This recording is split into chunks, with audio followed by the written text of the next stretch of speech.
Itakoy kerela, hoy khale he janiba, mujan deha hoy khale he janiba, mujan deha hoy mukhote nekua lage.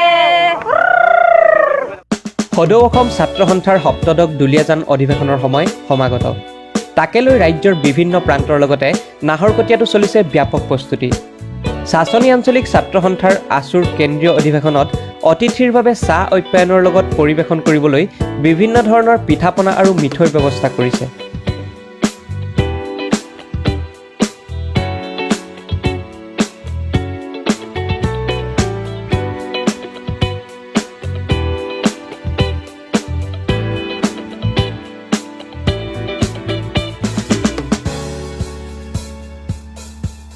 নাহৰকটীয়াৰ বৃহত্তৰ মৌজা শাসনীবাসী ৰাইজে অধিৱেশনৰ বাবে ইতিমধ্যে বিভিন্ন পিঠাপনাৰ লগতে প্ৰায় 10,000 মিঠৈ প্ৰস্তুত কৰি উলিয়াইছে।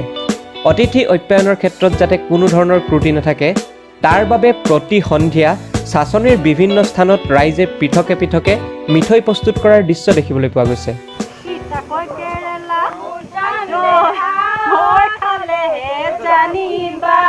Mujan deha hoy khale he janiba, mujan deha hoy mukhote nekua lage.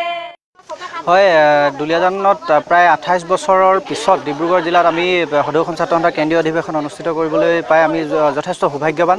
আৰু এই অধিৱেশনখনত কেৱল ছাত্ৰ সন্থাই নহয়, ডিব্ৰুগড় জিলাখনৰ বিভিন্ন প্ৰান্তৰ ৰাইজে আমাক পূৰ্ণ সহযোগিতা আগবঢ়াইছে। প্ৰতিটো ক্ষেত্ৰত তেওঁলোকে সহায় সহযোগিতা আগবঢ়াইছে।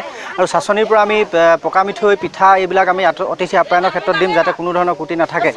তো আমাৰ এতিয়া এই গেথুপথাৰত সদুপুৰা গেথুপথাৰ মহিলাসকলে পকা মিঠৈ প্ৰায় 5,000 তেওঁলোকে বনাইছে। এনেকৈ শাসনীৰ বিভিন্ন প্ৰান্তত তেওঁলোকে পিঠা আৰু পকা মিঠৈ বনাই আছে উক্ত অধিৱেশনলৈ যাবৰ কাৰণে।